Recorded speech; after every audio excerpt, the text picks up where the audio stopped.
Let's travel back 60 million years to what is now Colombia. The climate is tropical, hot, and humid. Massive rivers cut through dense jungle, creating huge swamp systems filled with crocodiles, giant turtles, and fish the size of cars.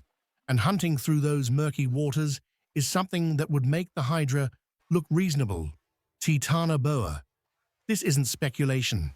We have the fossils. Titanoboa cerrejonensis was the largest snake ever discovered, reaching lengths of 50 feet and weighing over 2,500 pounds.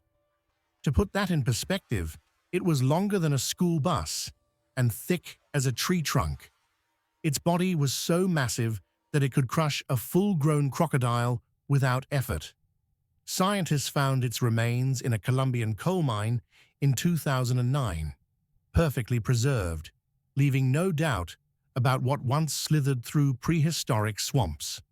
Now, Titanoboa lived millions of years before humans, so the Greeks never saw one.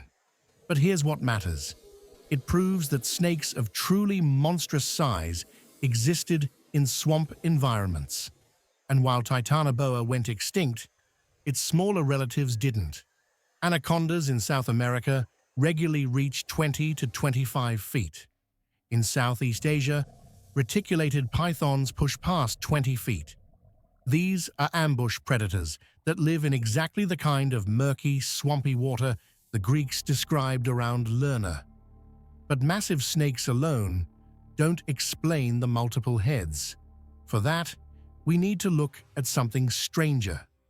The Mediterranean region was once home to populations of long-necked marine reptiles called plesiosaurs. These weren't dinosaurs, but they lived alongside them, hunting fish in coastal waters and river deltas. Plesiosaurs had extremely long, flexible necks and relatively small heads. When hunting in groups, especially in shallow, murky water, their necks breaking the surface would look like multiple serpent heads rising from one body. A sailor, glimpsing this from a distance, especially in low light or fog, would swear they were seeing one creature with many heads. Ancient Greek trade routes took them to regions where such sightings might have occurred, or where fossilized remains could be found. They had no framework for understanding extinct species. A skeleton with a long neck and powerful body would look exactly like what they imagined the Hydra to be. And then there's the phenomenon that clinches the connection: polycephaly. It's real, it's documented. It's the condition where a reptile is born with two or more heads. Modern herpetologists have studied two-headed snakes, two-headed turtles, even three-headed specimens. It's rare, occurring in maybe 1 in 100,000 births. But it happens. These creatures usually don't survive long in the wild, but when they do, they're absolutely bizarre to witness. Two heads means two brains fighting for control of one body. The heads sometimes attack each other. They move in disturbing, unnatural ways. Now imagine an ancient Greek fisherman encountering a two-headed water snake in the Lernaean swamp. He's never seen anything like it.